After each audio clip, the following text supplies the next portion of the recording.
Albania is the next big thing in travel, especially for people who are interested in European travel and even interested in leaving the United States or Western Europe or some of these other collapsing areas of the world for greener pastures. And in this video, I'm going to share with you 3 to 5 reasons why I believe that is, and number 5 will absolutely shock you, so stay tuned for that.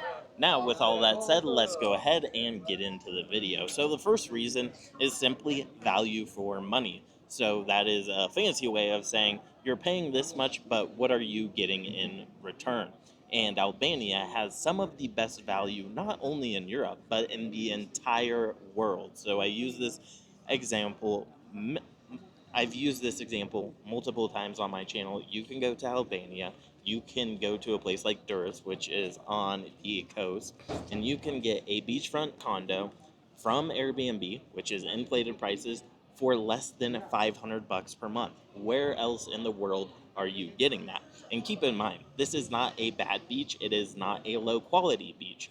And we will get into the weather here in a moment, but that is simply amazing value for your money. And Durrës especially is relatively clean and it is safe. So you really aren't compromising much by the way of amenities by going to a place like Durrës, even though it has a low cost of living, because you can still have a fairly high quality of life. There's been a lot of money being injected into the Durrës port, I should say.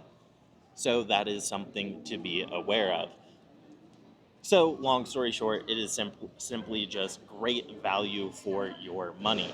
And that is obviously going to appeal to many of you, and it has that low cost of living. I should also say it has that low cost of living because it's not over touristed, or what, there's no over tourism because it doesn't have the level of tourism as some of its surrounding countries. Which brings me to the next point, which is its geographic location. And this is one of the reasons I think it might be the next big thing for like the digital nomad type people, and that is because it is a perfect central hub in Europe. You can get easy access to Italy, Greece, North Macedonia, Spain, Portugal. You could go to Central Europe, so like Czech Republic, Croatia, Hungary. You could even go to a place like Poland. It's just so well connected and so well located, and it's not in the 90-day Schengen area, which is another thing that is going to be of relevance to many of my viewers, because everyone knows about the 90-180-day rule. That doesn't apply, and if you're an American citizen, you can stay there up to a year without having to get a visa, which is one of the few places in the world that is true, especially for American citizens. Combine that with the low cost of living, and you have a true gold mine on your hands. Now, it's not as easy to get to Albania right now because it's as well connected to places like not as well connected to places outside of Europe, and I think that's the one thing that's probably holding it back.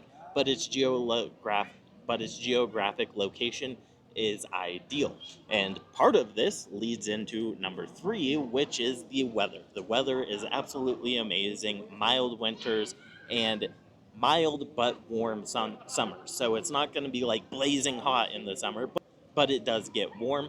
And for me, that is perfect, and it makes for a perfect base. So you could base yourself out of Albania and use that to go to other places, maybe in the Schengen area of Europe, but still have a home base that has great connectivity to other places. Because I know a lot of people are probably still going to want to spend time in places like Italy or Spain or Poland or Lithuania or the Baltic states, so Estonia or Latvia, which are great options.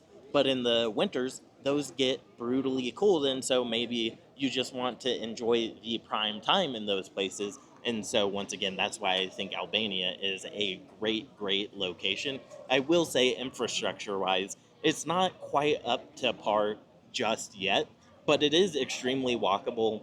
Durrës isn't like the biggest city, and it has decent enough amenities, but I wouldn't expect it to be like as clean, big, and modern as a place like Warsaw, which a lot of people dislike Warsaw for some reason, but I think Warsaw is a great world class city.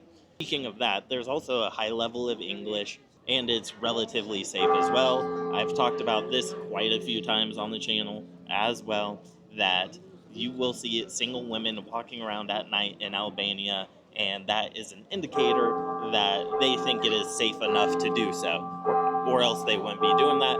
And now, with this in the background, we are going to be waiting a minute or so. But anyway, high level of English, especially among the younger population. Now, if you are not single and not interested in dating, you probably want to leave the video now, because this is where we take a departure from general lifestyle to some of the considerations you're going to have to take into account if you are actually going to stay in a place long term and move there, and so on and so forth. So, with all that said, one thing I would say is it is probably a bit more traditional than other places in the region, because it's a bit more religious, although how active that religion is kind of up for debate. But the women tend to be slightly more traditional than in other places. In addition to this, there is a lot less woke culture as of right now. Whether that's a good thing or a bad thing, that is for you to decide. But people talk about how Poland isn't woke or Poland is more traditional. I think that actually applies more to Albania. And once again, if you're just looking for like a passport bro, pay for play hookup culture, probably not Albania, which is kind of another reason I like Albania, because it's going to filter out the shenanigans, because you can't just show up there and start hooking up with all the girls, because that is not the type of culture it is as of now. And you're not going to be dealing with a bunch of rainbow flags and things like that.